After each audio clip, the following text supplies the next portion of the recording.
Hello everyone, नमस्कार दोस्तों। स्वागत है आप सभी का टेस्टबुक बैंकिंग यूट्यूब प्लेटफॉर्म पे। जैसा कि आप सभी लोगों को पता है कि 3 अक्टूबर से आपका LICW का एग्जाम स्टार्ट हो रहा है, प्रीलिम्स एग्जामिनेशन, राइट। और काफी आप लोग के मन में हिचक होगी, काफी डाउट्स होंगे, काफी चीजों को लेकर एग्जाम कैसा होगा कैसा नहीं होगा, मतलब बहुत घबराहट होगी, बेचैनी सी होगी, है ना। क्योंकि काफी एस्पिरेंट ऐसे होंगे जो फर्स्ट टाइम इस एग्जाम की प्रिपरेशन करेंगे, काफी ऐसे रिपीटर्स होंगे जो बैंक एग्जाम से इस एग्जाम को स्विच कर रहे होंगे और इस एग्जाम को टारगेट कर रहे होंगे। तो एक छोटा सा मतलब एक मैसेज, एक छोटी सी बात मैं यहाँ पे आपसे डिस्कस करने जा रहा हूँ। जो हम लोग इसमें डिस्कस करने वाले वो हम बात करेंगे कुछ इंपॉर्टेंट पॉइंट्स पे कि मिनिमम क्वालिफाइंग मार्क्स क्या है। मिनिमम क्वालिफाइंग मार्क्स ना आपको मैं बताऊंगा अभी क्या होता है, और इसमें ना हर एक सब्जेक्ट में मिनिमम क्वालिफाइंग मार्क्स का क्या रोल है। इंग्लिश, रीजनिंग, मैथ, क्या हमें तीनों में स्कोर करना है, क्या उसका कट ऑफ से कोई लेना देना है, कि मतलब मिनिमम क्वालिफाइंग मार्क्स जो होगा, जो मिनिमम क्वालिफाइंग मार्क्स होंगे, क्या वही आपका कट ऑफ रहेगा। तो कट ऑफ और मिनिमम क्वालिफाइंग मार्क्स दोनों में क्या डिफरेंस है वो चीज समझेंगे, और एग्जाम में हमारा टारगेट स्कोर कितना रहना चाहिए ताकि हम लोग मेंस में अपियर कर सकें, पहली स्टेज के बाद दूसरे एग्जाम में आ सकें। दूसरा मतलब स्टेज क्या होगा, जो मेंस का एग्जामिनेशन रहेगा। तो वो सारी बातों पे चर्चा में इस वीडियो में करने वाले हैं, एंड तक बने रहिएगा। और इस वीडियो में मैं बहुत जल्दी आपको समझा दूंगा क्या क्या चीजें हम लोग को डिस्कस करनी है, ठीक है। तो जैसे अगर मैं फेज 1 प्रिलिमिनरी एग्जाम की बात करूं, जो प्रीलिम्स एग्जामिनेशन होगा, उसमें जब नोटिफिकेशन आपका आया था ना, उसमें साफ साफ बोला गया था कि जो प्रीलिम एग्जामिनेशन होगा कंसिस्ट ऑफ ऑब्जेक्टिव टेस्ट, और ऑब्जेक्टिव टेस्ट होगा ऑनलाइन लिया जाएगा। और 3 सेक्शंस होंगे आपके, उसमें separate timing for each section, और हर एक सेक्शन का सेपरेट टाइमिंग होगा। मतलब रीजनिंग के लिए अलग होगा, क्वांट के लिए अलग होगा। रीजनिंग का जैसे आप देखोगे तो यहाँ पे 20 मिनट बोल रहा है, क्वांट का 20 और इंग्लिश का 20 मिनट, तीनों के लिए अलग टाइम है। नो नेगेटिव मार्क, सबसे अच्छी बात यह कि नेगेटिव मार्किंग है नहीं, नेगेटिव मार्किंग बिल्कुल भी नहीं है। आप 35 में से 35 मतलब 100 में से 100 क्वेश्चन पूरे लगाया हो, बिना पढ़े भी लगाया होगे ना, कुछ नहीं तो जीरो तो आएगा ही नहीं। इस बात की तो आपको गारंटी है कि जीरो नंबर तो आएगा ही नहीं। भाई 100 में से अगर आपके 99 गलत हो गए और एक सही हो गए तो एक नंबर आएगा, उस चीज की भी आपके पास उपलब्धि रहेगी कम से कम। तो खैर मजाक की बातें थी, नेगेटिव मार्किंग नहीं है यहाँ पे। Candidates will have to qualify in each of the section, देखो बहुत ध्यान से समझना इसने क्या बोला है, in each of the section, in each of the section separately, मतलब हर एक सेक्शन में सेपरेटली आपको क्लियर करना ही करना है। ऐसा मत सोचना कि केवल इंग्लिश और रीजनिंग की दम पे आपका एग्जाम क्लियर हो जाएगा, नहीं होगा। आपको तीनों सेक्शन में इक्वली स्कोर करना है, इक्वली मतलब तीनों सेक्शन को इक्वली वेटेज देना है और तीनों को ही आपको क्लियर करना है। अब जरा मिनिमम क्वालिफाइंग मार्क्स समझ लो, हर एक सेक्शन में कम से कम कितने मार्क्स लाने पड़ेंगे।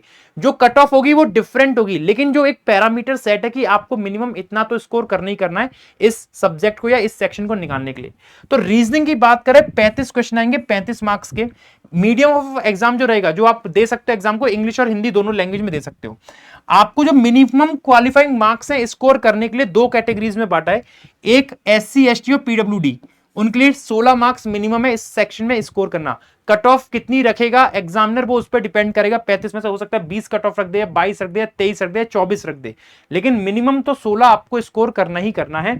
और सेम जनरल वालों के लिए 18 मिनिमम मार्क्स है जो इनको स्कोर करना है। These are the minimum marks that आप लोगों को स्कोर करना है अगले चरण में आने के लिए, मेंस का एग्जाम देने के लिए आपको मिनिमम इतना स्कोर करना है।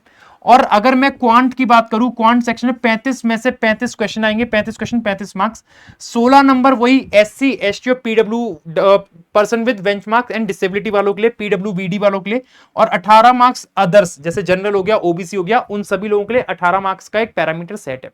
अब सबसे बड़ी गलतफहमी है बच्चे ये है कि इंग्लिश में तो मतलब इंग्लिश में तो मार्क्स काउंट नहीं होंगे, मेरिट जो बनेगी रीजनिंग और क्वांट की बनेगी 70 में से बनेगी। लेकिन उनको शायद इस चीज की गलतफहमी मैं दूर कर दूं कि भाई इंग्लिश में क्वालिफाई करना जरूरी है।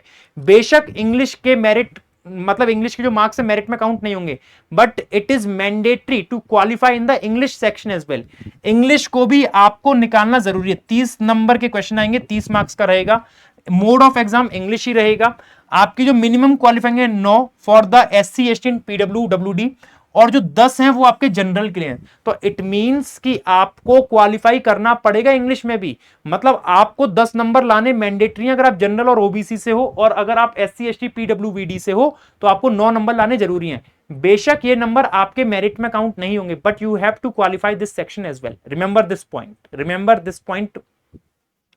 यहां पे बोला है in each of the section separately आपको क्लियर करना है, हर एक सेक्शन को सेपरेटली निकालना है आपको, और जो आपके मैक्सिमम मार्क्स बनेंगे 70 मार्क्स में से आपकी कट ऑफ बनेगी। लेकिन मैं फिर रिपीट करूंगा, ये तीनों सेक्शन को क्वालिफाई करना मैंडेटरी है, तीनों सेक्शन को क्वालिफाई करना मैंडेटरी, इस बात को याद रखना। ठीक है जी। आगे अगर मैं आपसे बात करूं, English language test will be of qualifying nature and the marks thereof will not be counted for ranking. English के जो मार्क्स होंगे केवल और केवल क्वालिफाइंग के लिए होंगे, आपके ये मार्क्स कैलकुलेट नहीं होंगे, नोटिफिकेशन में साफ साफ बोला गया था। तो आपको इंग्लिश को भी क्वालिफाई करना ही करना है, 10 नंबर जनरल वालों को लाना है और ओबीसी वालों को, और 9 नंबर लाने एससी एसटी और पीडब्ल्यूडी वालों को। ठीक है जी।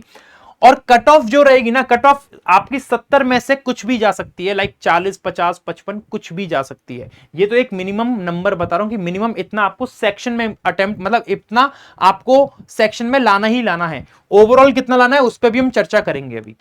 उसके बाद उसने बोला है candidates approximately 20 times of number of vacancies in each category, मतलब हर एक कैटेगरी में जितनी जितनी वैकेंसी, मान लो अगर जनरल में 100 वैकेंसी आई है, approximately 20 times of the number of vacancies, जितनी भी वैकेंसी होगी उसका 20 गुना वो लोग शॉर्टलिस्ट करेंगे मेंस के एग्जामिनेशन के लिए। तो कंपटीशन तो बढ़िया रहने वाला है भाई, याद रखना। Candidates approximately 20 times of number of vacancies in each category subject to availability will be shortlisted for mains examination. Mains examination के लिए शॉर्टलिस्ट किया जाएगा 20 गुना लोगों को, जो भी आपकी रेस्पेक्टिव कैटेगरी, अगर जनरल में 200 वैकेंसी निकले तो 200 का 20 गुना कर लो, उतने लोग मेंस के लिए अपियर होंगे, उतने लोगों को शॉर्टलिस्ट किया जाएगा। ठीक है जी। उसके बाद में फेज 2 की बात करूं, फेज 2 में भी मिनिमम क्वालिफाइंग मार्क्स है, जिससे रीजनिंग का 40 मार्क्स कम से कम लाना ही लाना है, एससी एसटी पीडब्ल्यूडी वालों को, जनरल वालों को 45। सेम जनरल नॉलेज और करंट अफेयर्स की बात करूं 27 मिनिमम है और 30 है आपका जनरल वालों के लिए। इस तरीके से आप इसमें देख सकते हो। लेकिन अभी मेन मुद्दा यह है कि सर हमारा जो कल एग्जाम है 3 तारीख से जो हमारा एग्जाम है आने वाला है 1-2 दिन में, आज कितनी 29 हो गई, 30, 1 और 2, 3 दिन बचे। 3 दिन में हम ऐसा क्या करें कि हमारी कट ऑफ जो है मतलब कितनी जा सकती है, क्या हमारा टारगेट इसको रहना चाहिए। तो कट ऑफ के लिए देखो मैं आपको बता दूं कि कट ऑफ अभी हम प्रेडिक्ट नहीं कर सकते, अभी हम प्रेडिक्ट नहीं कर सकते, क्योंकि that will be like injustice to the students. जिनका जो भी स्कोर आ रहा है वो एक थोड़ा सा घबराहट और नर्वसनेस पैदा कर देगा, एक इनजस्टिस रहेगा। तो कट ऑफ अभी हम इस चीज पे डिसाइड नहीं कर सकते, but cut off is completely different from the minimum qualifying marks. वो आपको एक पैरामीटर सेट है मिनिमम क्वालिफाइंग मार्क्स की, उतना करना है। Cut off can be anything, cut off आपकी 70 में से ही बन के आएगी, याद रखना। आउट ऑफ 70 बनेगी, cut off will be out of 70 for the prelims examination, out of 70 बनेगी। अब 70 में से इतना तो मान के चलना कि 50 के लमसम, 50 प्लस तो आपकी कट ऑफ जा सकती है, 50 प्लस तो लमसम इसकी कट ऑफ जा सकती है। बाकी डिपेंड करेगा पेपर का लेवल कैसा था क्या नहीं था। तो ये एक मैं आइडिया दे रहा हूं 50 प्लस, लेकिन कट ऑफ जो जाएगी 70 प्लस जाएगी। लेकिन हम जो अपना टारगेट रख सकते हैं ना, कि हम टारगेट स्कोर कितना लेके चले कि हम एक सेफ जोन में रहें, तो टारगेट स्कोर मैं आपको बता दे रहा हूं। अगर आप लोग 55 प्लस स्कोर कर रहे हो मॉक में अगर आप लोग 55 प्लस स्कोर कर रहे हो, 50 से 55 के बीच में अगर आपका स्कोर आ रहा है, और जो हायर चांसेस है 55 प्लस अगर कर रहे हो, तो आप एक सेफ जोन में खेल रहे हो। और मैं आपको एक बात और बता दूं कि ये आपका टारगेट रहना ही चाहिए स्कोर 55 प्लस का। केवल और केवल मार्क्स जो काउंट होंगे रीजनिंग और मैथ के ही काउंट होंगे, नेगेटिव मार्किंग है नहीं। तो रीजनिंग में मैं जानता हूं 35 में से काफी स्टूडेंट ऐसे होंगे जो अच्छा स्कोर कर रहे होंगे, 30 प्लस ला रहे होंगे। काफी एस्पिरेंट ऐसे होंगे जो 35 में से 30 प्लस ला रहे होंगे, आराम से 20 मिनट में बना ले रहे होंगे। 30 प्लस अगर इसमें आ रहे हैं तो आपको थोड़ा सा क्वांट पे वर्क और करना है, कैसे भी करके 55 तक पहुंचाना है अपना स्कोर, टारगेट स्कोर ये सेट करना है 55 तक आ जाए का। और एग्जाम का लेवल और बता दूं, हम लोग जो आपको यूट्यूब पे पढ़ा रहे हैं ना, वो एक कदम आगे का ही लेवल पढ़ा रहे हैं। एक कदम छोड़ो, 2 कदम, मैं अपना तो बता सकता हूं कि आपको 2 कदम आगे का ही लेवल पढ़ा रहा हूं, ताकि आप लोग इजी के लिए तो आराम से निपटा लो, लेकिन अगर हार्ड आया तो आप उसके लिए भी प्रिपेयर हो, जो हम आपको क्लास में पढ़ा रहे हैं। इजी आएगा पेपर, इस बात की गारंटी रखना। जो आपको पढ़ाया जा रहा है मॉक्स में, क्लास में, यूट्यूब पे, उससे इजी ही लेवल आपको एग्जाम में देखने को मिलेगा। और गारंटी भी है लोगों की कि कुछ लोग 35 में से 35 भी खींच के आ पाएंगे, 35 में से 35 भी खींच के आ पाएंगे। बात आती है क्वांट की, क्वांट आपकी कैसी है और कैसी नहीं है ना। रीजनिंग की तो मैं गारंटी ले रहा हूं 32 प्लस तो हर एक बच्चा एवरेज खींच के निकाल के ले जाएगा, जो हमसे पढ़ा है रेगुलर बेसिस पे। ठीक है जी। तो आपका टारगेट स्कोर 55 प्लस तो रहना ही चाहिए, कि अगर आप लोग को इतना स्कोर कर रहे हो तो आप आराम से अपने अगले स्टेज में आ सकते हो। अब दूसरी बात, एक और मैं बात बता दूं, अगर आप में से कोई भी एस्पिरेंट ऐसा है जो मतलब हमारे साथ जुड़ना चाहता है पेड बैच में, है ना, एक 2 दिन का ऑफर चल रहा है और बहुत ही शानदार ऑफर चल रहा है, मात्र और मात्र 599 रुपए में, मात्र और मात्र 599 रुपीज में आपको डबल वैलिडिटी मिल रही है 12 महीने की। मतलब हाफ से भी हाफ प्राइस हो गया, हाफ प्राइस और डबल वैलिडिटी, हाफ प्राइस और डबल वैलिडिटी का ऑफर चल रहा है, आपका याद रहे, हाफ प्राइस डबल वैलिडिटी का ऑफर चल रहा है। मात्र 599 रुपीज में आपको 12 महीने की वैलिडिटी के साथ सुपर पास लाइव मिल रहा है।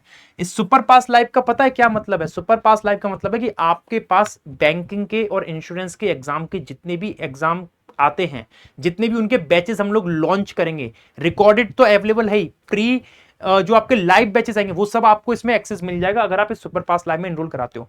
और 600 रुपए में पूरे साल भर प्रिपरेशन करो यार, क्या ही इसमें दुख है। और सबसे इंपॉर्टेंट बात, इसमें आपको Pass Pro Max, textbook का Pass Pro Max free of cost मिल रहा है। इससे बेहतर और इससे अच्छा क्या मिलेगा मतलब। और ये ऑफर केवल आज 29 है और कल 30, 2 दिन के लिए है। Offer valid from 29 to 30 August, sorry सितंबर चल रहा है ना, हाँ 29 टू 30 सितंबर तक के लिए वैलिड है बस, ये 29 से 30 सितंबर तक के लिए वैलिड है, बस याद रखना। तो ये ऑफर मिस मत करना, क्योंकि अभी अपॉर्चुनिटीज आगे बहुत आएंगी। एलआईसी असिस्टेंट का भी एग्जाम आएगा, आरबीआई असिस्टेंट का भी आएगा, और हो सका तो एलआईसी एडीओ का भी एग्जाम आएगा। तो अभी इंश्योरेंस सेक्टर में बहुत सारी वैकेंसीज आने वाली हैं और प्रिपरेशन तो करनी पड़ेगी। तो अभी से इस पैक को अपना लो, 12 महीने का आपके पास ब्रह्मास्त्र रहेगा, 600 रुपए में कुछ नहीं जा रहा, बहुत सस्ता पैक मिलेगा। 2 दिन बाद वैलिडिटी खत्म, 2 दिन बाद इसका ऑफर खत्म हो जाएगा, तो फिर वही 1300-1400 रुपए प्राइस हो जाएगी, और वो फिर 3 महीने का मिलेगा 329 में, 12 महीने का मिलेगा 1100 में। तो अभी इस चीज की फायदा उठा लो तो फायदे में रहोगे, ठीक है जी। तो मिलते हैं अपने अलग क्लासेस में। आई होप ये सेशन आपको एक हेल्पफुल और बेनिफिशियल इंफॉर्मेशन देके गया होगा। Thank you everyone, thank you so much, take care.